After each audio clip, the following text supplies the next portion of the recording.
Operating your hearing aid. This is what your hearing aid looks like. There is the ear mold which fits inside your ear and the hearing aid which goes behind. These two bits do come apart with just a twist and a pull. You can wash the ear mold in warm soapy water. Just remember when you have finished to give it a good shake and perhaps wash it in the evening and leave it somewhere warm to dry overnight. Then, when you have finished, just push the ear mold back onto the hearing aid. At the moment the tube is clear and flexible, but it will start to go a bit hard and yellow in around 6 months' time. This can affect both the sound and comfort. Please call for an appointment every 6 months so we can change it for a fresh tube. These are the hearing aid microphones. To use the telephone, lift the receiver to these microphones on the top of your ear. This is the button on the back of your hearing aid. It may be used for different reasons. Don't worry if you don't have any additional settings. It won't matter if you press the button by accident, as nothing will change. If you have an additional program, just press the top button for exactly 2 seconds. 1, 2. And you will hear 2 beeps. To go back to normal, just press the button again for 2 seconds. 1, 2. And you will hear 1 beep. Another option for the button is a volume control. To use this, press on the top to turn it up and on the bottom to turn it down. It will click for each press and beep twice when you return to normal. Whenever you switch the hearing aid off and back on, it will default back to the normal setting. Sometimes the button may be active as both an additional program and volume control. To switch the hearing aid on and off, you open and close the battery drawer at the bottom. Open is off and closed is on. You can wear your hearing aid all day and this will help you get used to it. But take your hearing aid out at night so it doesn't get lost in your pillows or bruise your ear. Open your battery drawer every time you take the hearing aid out to save your battery. Close it before you put it back in to switch it on. Don't wear the hearing aid when having a wash, as the electrical parts should not be exposed to water. There is also a coloured marker in the battery drawer of your hearing aid.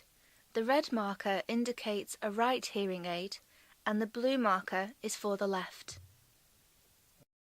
Changing the battery on your hearing aid. When the battery in your hearing aid needs changing, the hearing aid will beep.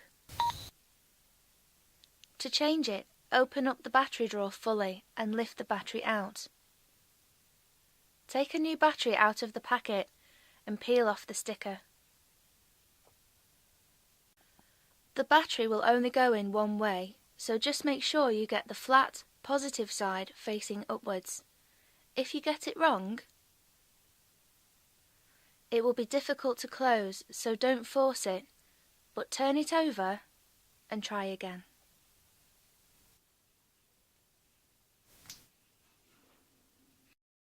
You will have been given a supply of batteries, and each battery will last around 10 to 14 days when using the hearing aid most of your day. To collect more batteries, please refer to the list of hospitals and health centres you will have been given. To insert your hearing aid, hold the ear mould like a teacup. The part of the mould that has the hole for the sound is to be inserted into your ear canal. The pointy part above slides under the crease of your ear. Hold the ear mould so the part that goes into your ear is pointing in the direction that the ear canal travels.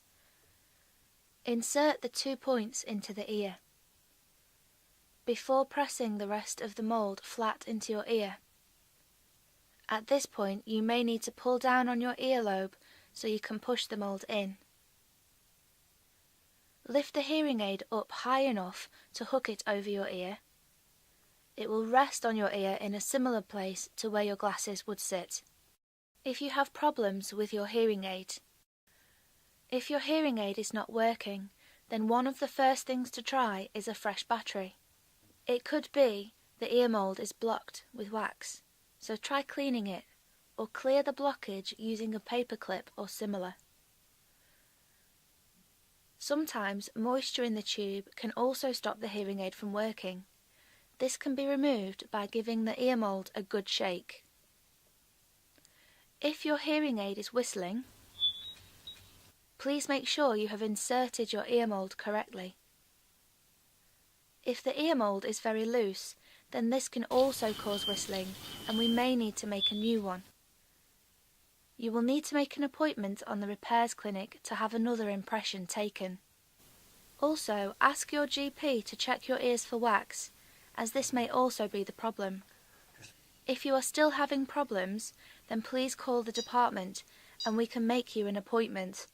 The telephone number is written on the information we have given you. Can help me. I have a problem with my hearing aid. To retube your ear mold, detach the ear mold from the hearing aid and remove the old piece of tube. You may wish to run it under hot water to loosen it. Don't throw it away as you will need it in a moment.